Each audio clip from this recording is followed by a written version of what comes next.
Hi again, and welcome to episode 6 of the Leading Safely podcast. Continuing on from last week's episode on why people are important and the value of integrity, today I'm going to be discussing consultation and why consultation is critical in implementing a positive health and safety change. To begin with, let's get formal.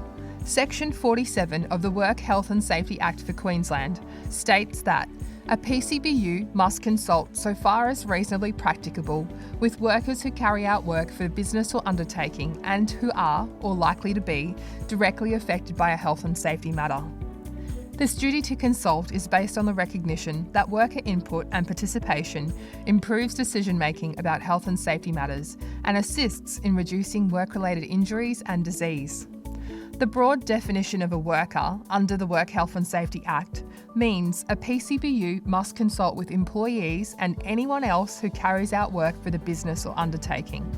A PCBU must consult so far as reasonably practicable with contractors and subcontractors and their employees, on-hire workers, outworkers, apprentices, trainees, work experience students, volunteers, and other people who are working for the PCBU and who are, or are likely to be, directly affected by a health and safety matter.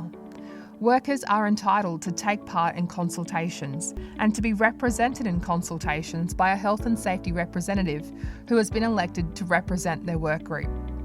It's great that legislation requires it, but why is it important? Involving your workers in health and safety issues can result in a safer workplace, and you should encourage it. You get input on hazards, risks, and solutions from people who understand and do the work. Being involved in making decisions can give people a stronger commitment to implementing them. Communicating on health and safety can also build cooperation and trust between employers and employees. Consultation with your workers should occur when identifying or assessing hazards or risks. These are the workers who complete the work. They know what kinds of challenges they face or may face when completing the task. Management may think they know the answer, and perhaps if they have worked their way through operations into a management role, they probably may have some idea on the hazards that do exist. Regardless though, the input needs to come from the boots on the ground guys and girls to demonstrate they will be heard. It should also occur when making decisions on how to control risks. As per what I've just said, given these are normally your frontline workers in regards to control for risks, they will know what will work and what won't. I know, as a safety professional, I've often offered up what I thought were magical solutions. I would look at a dump truck or an excavator and think, ooh, it could do with some extra handrails here for access or egress, only to be told by the excavator operator that if my solution was installed, they may not be able to get out of the cab. I'm all there for health and safety, just not so flash when it comes to spatial awareness. Then, when making decisions about employee welfare facilities such as dining facilities, change rooms, toilets, or first aid. This is probably where things can get murky. Obviously, under legislation, there are bare minimum requirements when it comes to facilities being provided. However, when it comes to the standards, levels of service, and offerings within those facilities, etc., these are all things that need to be consulted on to demonstrate commitment to the workforce. And when deciding on procedures to resolve health and safety issues, consult with employees on health and safety, monitor workers' health and workplace conditions, or provide information and training. It demonstrates that you care if you can take the time out to find out how your workers would like to resolve health and safety issues, or how they would like to be consulted. Maybe the way you thought isn't necessarily effective. For example, you may have thought sending out an email would do the job, and may learn that frontline workers may not have access to your company's email system, so your message is not only going to fall on deaf ears, but in this instance may fall on no ears at all. Finally, when proposing changes that may affect workers' health or safety, such as changes to the workplace, plant, substances, or other things used in the workplace, the work performed at the workplace, or when doing anything else prescribed by work health and safety legislation. Last year, I spent some time working on a major construction project. The majority of workers on site were contractors from varying trades, form workers, piling, concreters, so lots of activity on a daily basis, which also meant lots of safe work method statements and procedures to review. Because the work environment was dynamic and constantly changing, sometimes there were processes that had to be created on the day. This one particular instance, I identified that one of the contractors whom were at a pivotal stage in their scope of works did not have a SWMS, a safe work method statement, nor a procedure for the task that was scheduled to commence the next day. I immediately notified their on-site supervisor, who in turn notified their manager, who was also the owner of the company. Then waited to gain a copy of their relevant documentation. When I got to work the next morning, I received a copy of a SWMS from the manager/owner. However, I also learned that the work had already commenced on site prior to my review of this documentation. I took one look at it and immediately knew I would be the least liked person on site that day. I called the manager in and asked him if he wrote the document. He said he did. I then asked who out of his workforce helped him with coming up with the processes, identifying the risks and everything else within the document. He told me that no one had helped him. He had gone home yesterday and stayed up until midnight drafting the document. All he needed to do now was get my approval and get all the guys currently undertaking the works to sign on to it. Obviously, I had a number of issues with what he'd just told me. I advised him this was not the standard we allowed on site. Firstly, the document could not be drafted without consultation with the work crew. He looked shocked and told me this was how he'd always done things.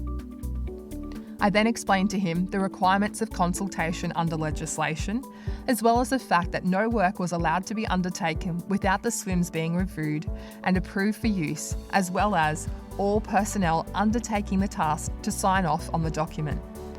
My next course of action was to take a walk with him out on site to advise the workers that they were actually standing down until a SWMS had been created utilising their knowledge and their skills, not just the managers.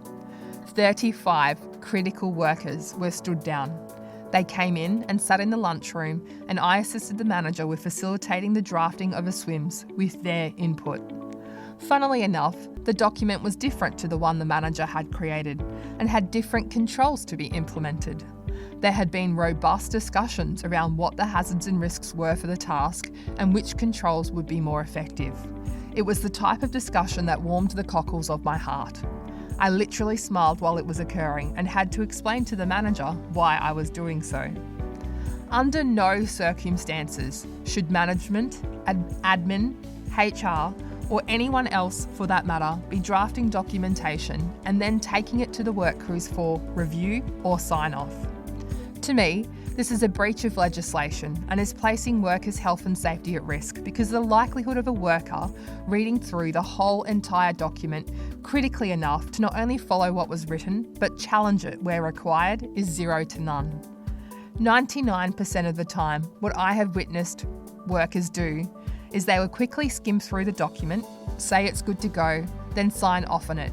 And if you ask them an hour later what it said was a control for whatever activity they're doing, they would have no idea.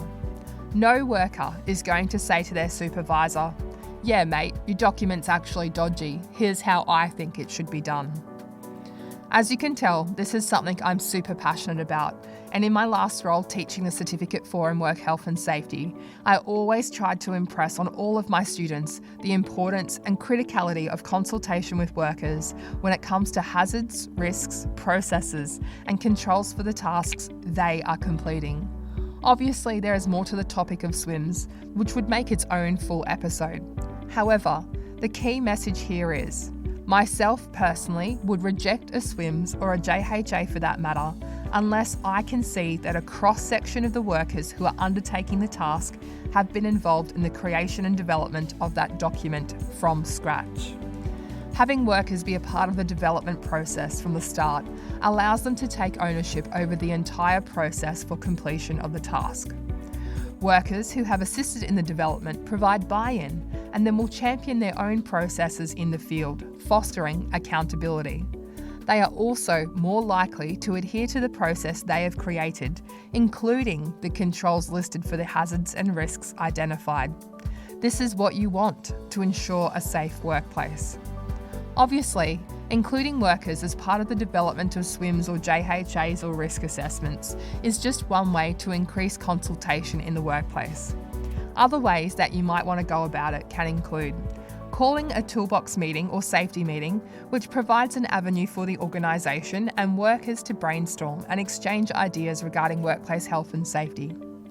Conducting a pre-start talk prior to commencing any work project to go through processes and procedures for the project and obtain safety ideas and any expertise from the work group. Include discussions of workplace safety and health issues and practice as a regular agenda item in any team meeting. Allow workers to express their safety concerns or suggestions relating to safety improvement, for example, via a suggestions box, or having an individual be the recipient of these suggestions. Allowing workers to participate in any workplace safety inspections. And when purchasing or changing brands or type of PPE, hand tools or anything similar, invite workers to test the samples to find out the type they prefer and why they prefer it. There are tons of more suggestions on consultation out there, and these were just a few. Remember, management commitment and open communication between managers and workers is important in achieving effective consultation. Your workers are more likely to engage in consultation when their knowledge and ideas are actively sought and any concerns about health and safety are taken seriously. Consultation does not mean telling your workers about a health and safety decision or action after it has been taken. Workers should be encouraged to ask questions about health and safety, raise concerns and report problems, make any safety recommendations and be a part of the problem-solving process. While consultation may not result in agreement, this should be the objective, as it will make it more likely that the decisions are effective and will be actively supported. So, that closes off our little session on consultation for today. Thanks again for listening in. Until next time, stay safe.